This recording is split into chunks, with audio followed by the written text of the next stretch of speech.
Сәлематсыңдар ме балалар? Сәлематсыз бе? Қалдарың қалай? Жақсы. Балалар, сендер қазақтың қандай ұлттық ойындарын білесіңдер? Бес асық. Сосын? Арқан тарту, иә? Содан кейін орамал тастамақ бар, иә? Сосын? Теңге алу, иә? Жақсы балалар, олай болса, бүгін сендермен біз теңге алу ойынын ойнайтын боламыз. Келістік пе? Ал балалар, біз теңге алу ойынын ойнамас бұрын сендермен ережесімен таныстырып өтейін, иә? Ең алдымен екі топқа бөлініп аламыз, ұл қыз болып. Содан кейін балалар бір-бірден жылқымен шығып, әуен қосылған кезде осы тұрған шеңберден жүгіріп отырамыз. Әуен тоқтаған кезде теңгені кім үлгереді алуға? Сол кезде сол бала жеңімпаз атанады. Соңына дейін екі баладан шығып, ең жақсы ойнаған бала жеңімпаз атанады. Келістік пе? Соңында екі топқа бөлініп алайық. Нұрали, кім? Жоқ, тұра бер. Сосын кім соған бір асық берем, кім көп асық жинайды екен, алып кеттік.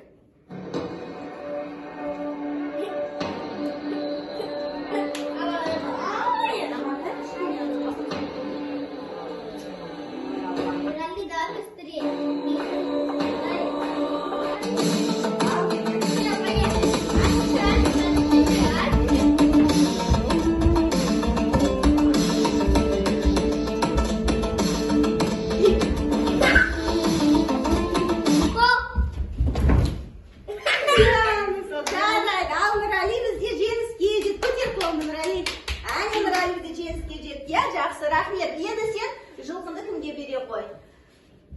Зарина, ал келесі.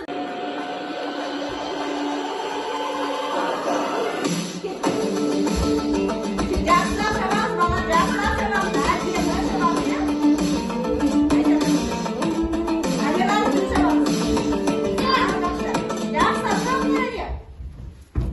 Ал біздің жеңіске жеткен кім?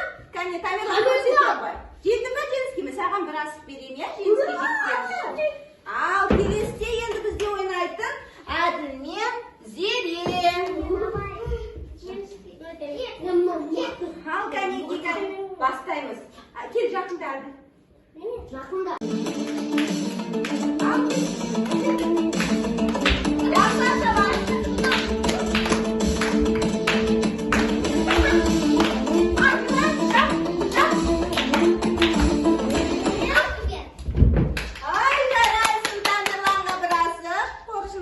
Жақсы.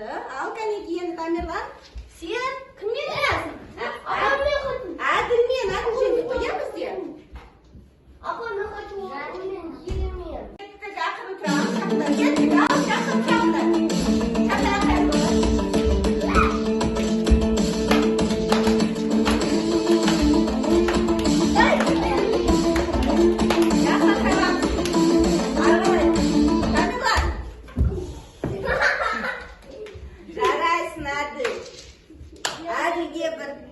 Ал кәне, кім енді бізде қалды? Санандаш кімде неше асық екен? Бір. Ал енді екеулерің қайтадан шығасыңдар, иә?